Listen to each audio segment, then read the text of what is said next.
জাদুর কালীন এই রকম জিনিস শুধু আমি গল্প আর কাহিনীতেই দেখলাম। ইস, কখনো যদি এমন জিনিস নিজের চোখে দেখতে পেতাম। এখন আবার এই বাতাস, এত রোদ ঝলমলে দিনে আবার এমন বাতাস কেন? এ কি হচ্ছে? হঠাৎ পরিবেশ এমন বদলে গেল কেন? যাই, ভেতরে যাই। রাজকন্যা, ভেতরে চলুন, বাইরের আবহাওয়া ভালো না। হ্যাঁ, চলো যাই।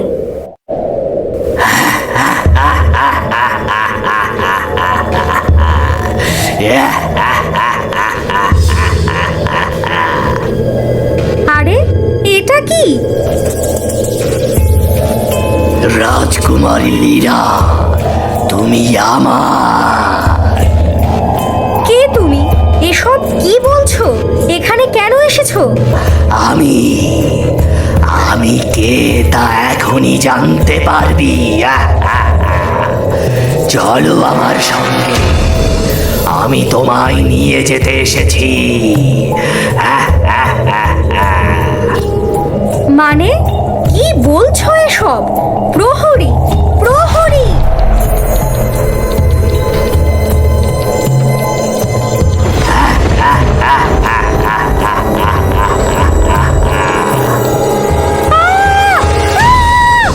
ছেড়ে দাও, ছেড়ে দাও বলছি, ছাড়ো আমায়।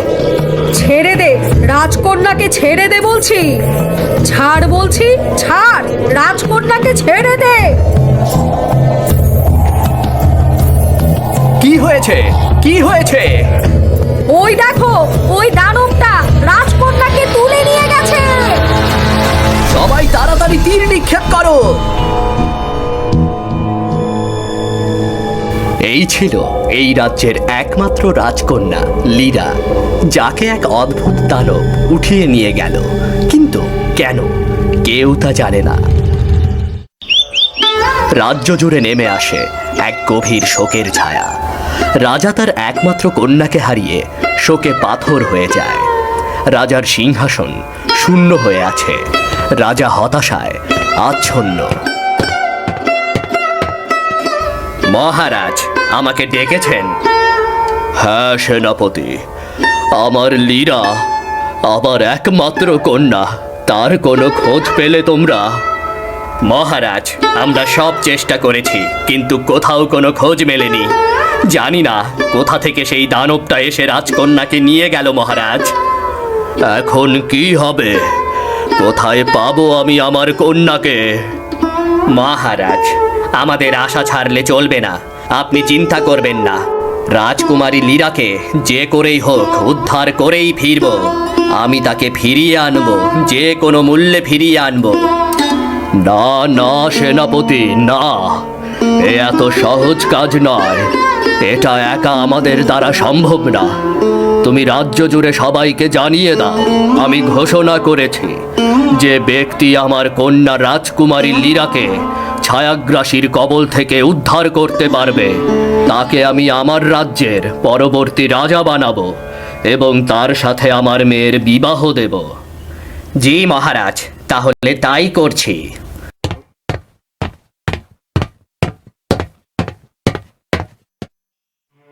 রাজার ঘোষণা রাজ্য জুড়ে ছড়িয়ে পড়ে। দূর দূরান্ত থেকে সাহসী যোদ্ধা, জাদুকর এবং অভিযাত্রীরা রাজপ্রাসাদের দিকে রওনা হয়।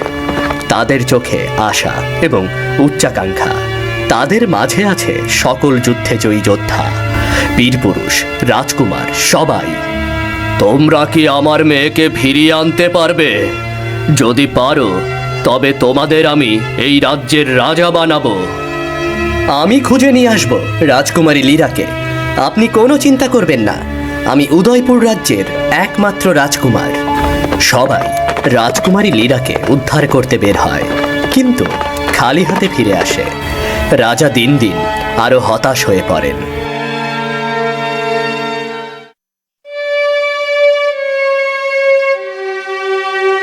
আমায় ছেড়ে দাও, কেন আমায় এভাবে বন্দি করে রেখেছো?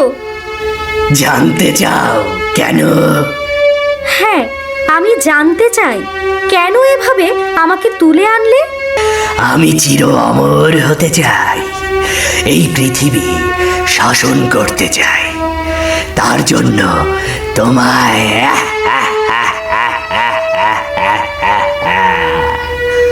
আমায় আমায় কি করবে তুমি? তোমায় বলি দেব।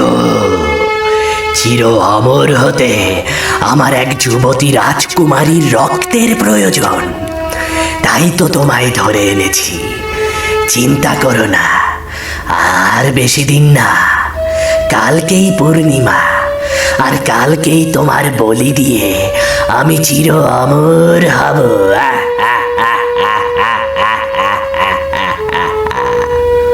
না না, আমায় ছেড়ে দাও।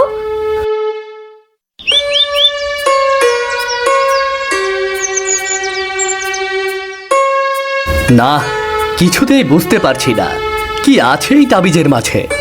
এর রহস্যই বা কি? বাবা কেন আমাকে এই তাবিজ দিয়ে গেলেন? তবে কি এর রহস্য জানতে আমাকে সেখানে যেতে হবে?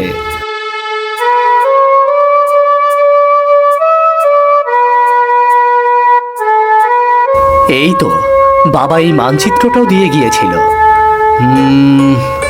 এই এই তো, এখানে গেলেই তার মানে আমি সব কিছু জানতে পারবো। আরিয়ান মানচিত্রটি মনোযোগ দিয়ে দেখে। মানচিত্রে একটি অস্পষ্ট পথ দেখানো হয়েছে, যা একটি ভাসমান পাহাড়ের দিকে যাচ্ছে। পাহাড়ের নাম লেখা আছে অন্ধকারের চূড়া। অন্ধকারের চূড়া, এখানেই আছে আমার সব প্রশ্নের উত্তর।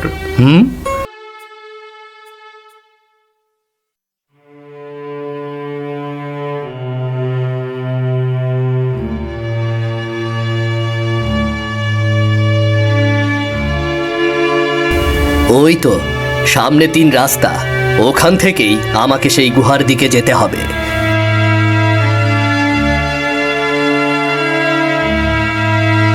আরে আরে, এ কি? আমি যত পথ এগোচ্ছি তত মানচিত্রটা মুছে যাচ্ছে কেন?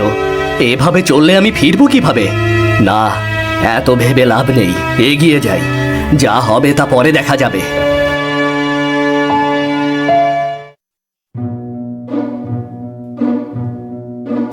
এই তো, এটাই এটাই সেই অন্ধকারের চূড়া। কিন্তু এগুলো কিসের প্রতীক? আমার পূর্বপুরুষদের সাথে এর কি কোনো সম্পর্ক আছে? তুমি কে পথিক? এই প্রাচীন পথে তোমার কি কাজ? কে কে কে কে কে কথা বলছে? আমি আমি বলছি। এখানে তোমার কি কাজ? কেন এসেছো এখানে? কি চাই তোমার? ফিরে যাও, ফিরে যাও বলছি, ফিরে যাও। আমি আরিয়ান, আমি এখানে এসেছি এক রহস্যের খোঁজে, কিন্তু আরে, আমি মুক্ত হয়েছি। আমি তোমার হাতে থাকা এই তাবিজ, এটি একটি প্রাচীন শক্তির প্রতীক। তুমি কে? তুমি আমায় মুক্ত করলে? আমি? হ্যাঁ, তুমি। কিন্তু তুমি কথা বলছো কিভাবে? তুমি তো একটা কালীন। আমি জাদুর কালীন। আমাকে কয়েক বছর আগে আমার মালিক এখানে রেখে গিয়েছিল, আর বলেছিল একদিন কেউ আমাকে এসে মুক্ত করবে। তুমি আমায় মুক্ত করেছো। তার মানে এটাই সেই রহস্য। ঠিক আছে, বুঝেছি। এবার তাহলে বাড়ি ফিরি। চলো আমার সঙ্গে, এসো তাহলে। কোথায়? কোথায় আবার? আমার বাড়ি। তোমার জন্য এখন আবার এই পথ হাঁটতে হবে। এই নাও, আমার ওপর দাঁড়িয়ে পড়ো। আরে আরে আরে, ভয় পেও না, আমাকে ধরে বসে পড়ো। তোমার পূর্বপুরুষরা ছিলেন জাদুর কালীনের রক্ষক, এবং এই তাবিজ সেই কালীনেরই একটা অংশ। এখন তুমি হলে আমার রক্ষক।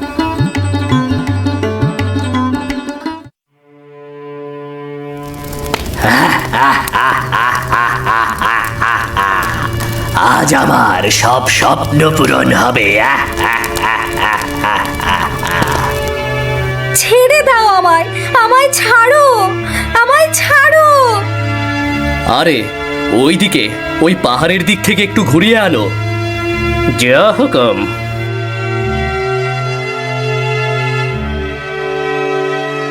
আরে বাহ, দারুণ!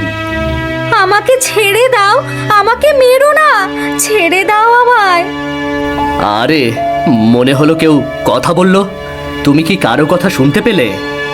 কই না তো। আজই তোর শেষ দিন, তোকে বলে দিয়ে আমি অমর হব, অমর। হ্যাঁ শুনেছি, এটা তো সেই দুষ্ট দানবের কণ্ঠ। মনে হয় আবার কাউকে তুলে এনেছে বলি দেওয়ার জন্য। মানে? প্রতি পূর্ণিমায় এই দানব একজন করে রাজকুমারীকে তুলে এনে তাকে বলি দেয়, যাতে সে অমর হতে পারে। এ কি বলছো? চলো চলো, আমাদের ওই মেয়েটাকে বাঁচাতে হবে, চলো। তুমি কেন এমন করছো? আমাকে ছেড়ে দাও। তোমার রক্তে সেই শক্তি আছে যা আমাকে পূর্ণতা দেবে, রাজ পরিবারের গোপন শক্তি। আমি অমর হব, অমর।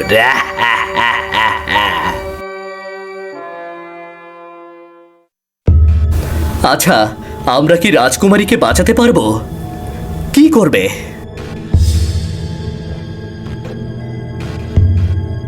কারা তোমরা? আমাকে ছেড়ে দাও। ভয় পেও না, আমরা তোমাকে উদ্ধার করতে এসেছি। এসো, আমাদের কালিনের ওপর চুপি চুপি বসে পড়ো। এসো। তুমি ঠিক আছো?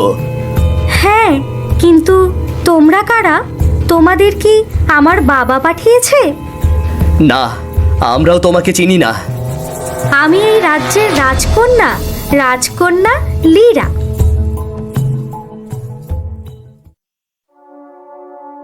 বাবা! লীরা, আমার মেয়ে। রাজকুমারী লীরা রাজা ইন্দ্রজিৎকে সবকিছু খুলে বলে, কেন সেই দানব তাকে উঠিয়ে নিয়ে গিয়েছিল আর কিভাবে সে ফিরে এলো। রাজা জাদুরকালীন ও আরিয়ানের ওপর খুশি হয়ে, তুমি আমার কন্যাকে বাঁচিয়েছ, তুমি আমার রাজ্যের রক্ষক। আমি আমার প্রতিশ্রুতি রাখব, তুমি হবে এই রাজ্যের পরবর্তী রাজা। অবশেষে আরিয়ান এবং লীরার বিবাহ হয়। তারা সুখে শান্তিতে বসবাস করতে থাকে। জাদুরকালীনটি রাজপ্রাসাদের একটি গোপন কক্ষে রাখা হয়, যা রাজ্যের রক্ষক হিসেবে কাজ করে থাকে।